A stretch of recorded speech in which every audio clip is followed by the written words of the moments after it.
This was how Claire would die. She knew it would happen eventually. She was rubbish at jumping, and she moved slowly. She felt a little like her continued existence was breaking some kind of natural order. The crumbling pillar was a dramatic death, she supposed. Wait, what? Claire couldn't shake the feeling that she was not, in fact, dead. It was at that moment that Claire realised she had superpowers.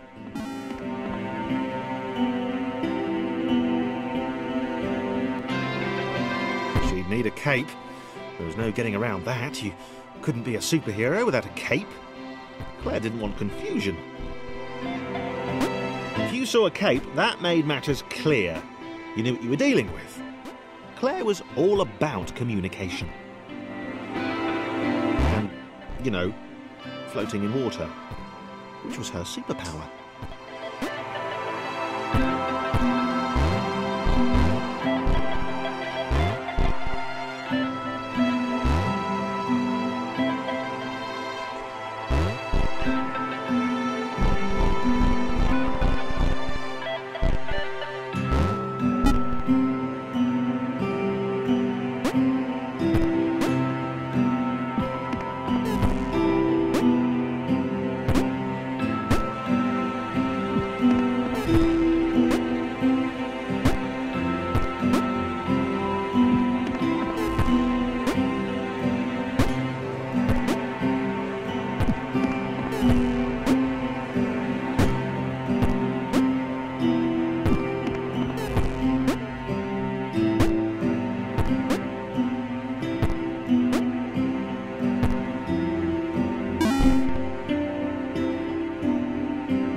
Right! Fear not, my skinny friends, for I am Claire, and I will save you! Claire needed to come up with a superhero name as soon as possible. Claire was rubbish.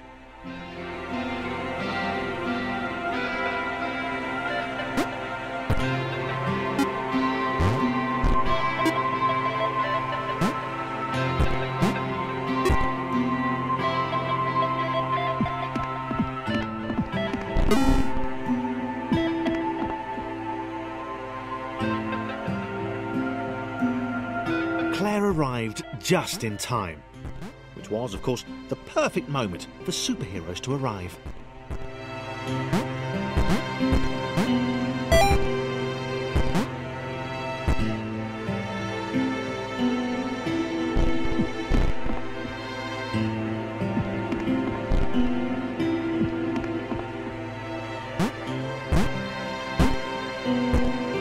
The water began to rise. Claire vowed to save this little rectangle in as many restarts as it took.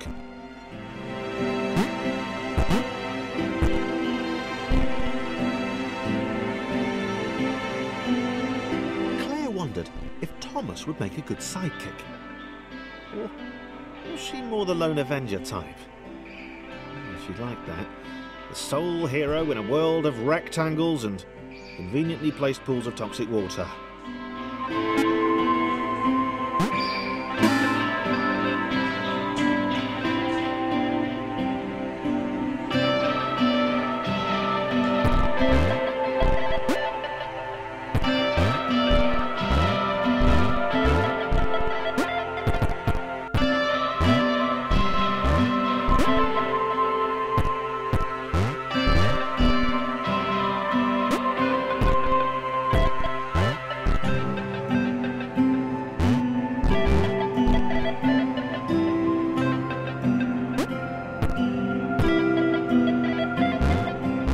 The others told Claire that staircases were a bit of a fixture here.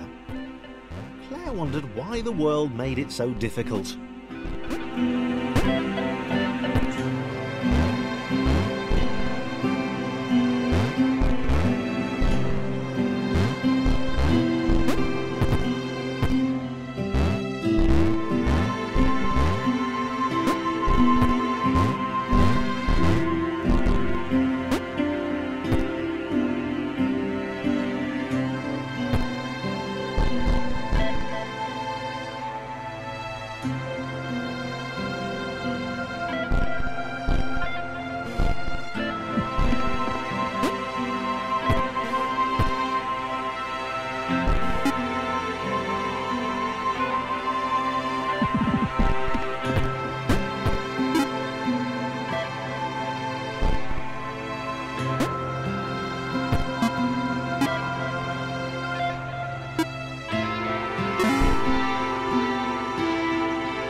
probably needed a nemesis.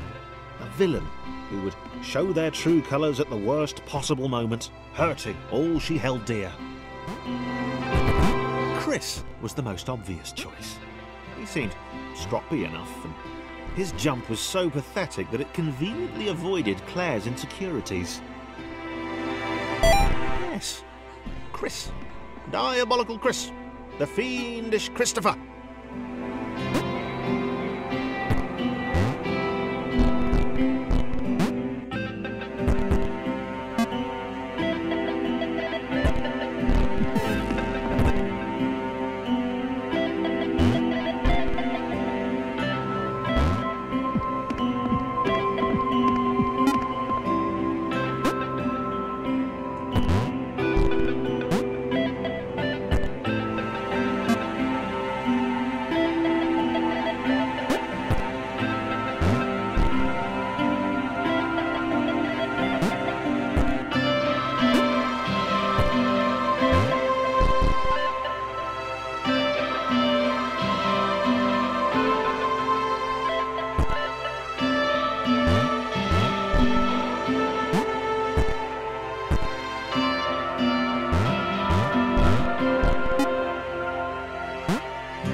Gone?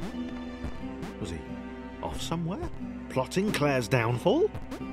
If Claire was honest, and she had to be because she was a superhero, this was a troubling turn of events. Still, there were reasonably sized bodies of water to cross.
Platforms over water, eh?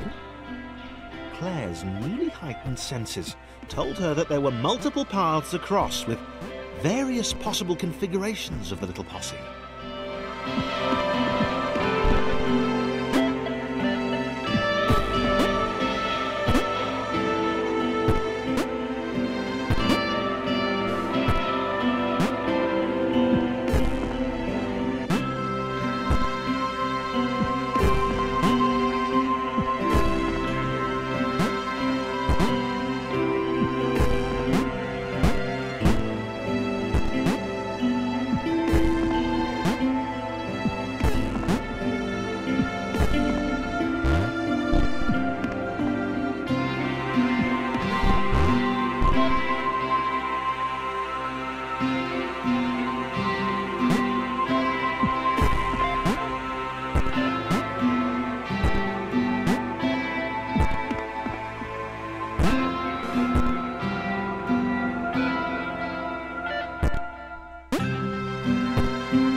They were doing really well.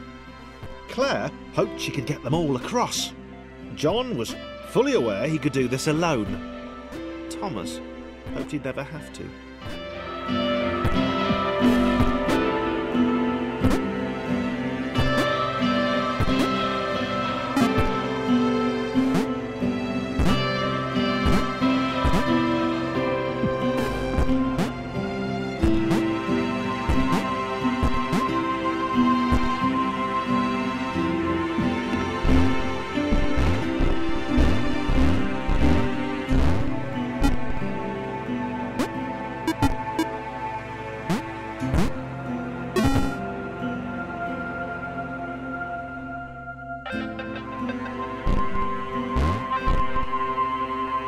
Claire was alone.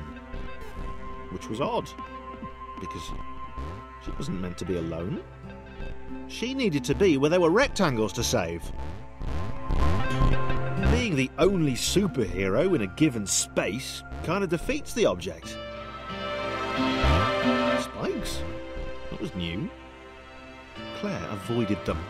She decided they were most likely her kryptonite. Not the rubbish red kryptonite either, the proper radioactive green stuff.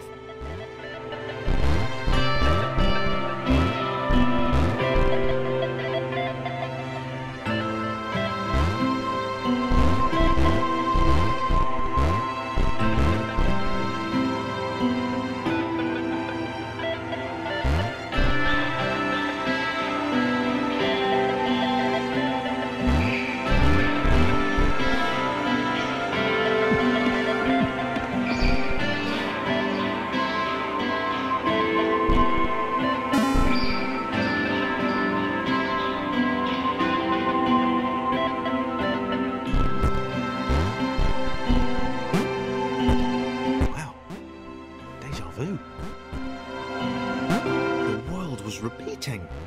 And this time Thomas was here. Claire felt something had gone wrong. There was a disturbance in the Force. Something had altered the Matrix. The world was reacting to their progress. It was amassing its forces. It was plotting against them. Claire finally had a nemesis.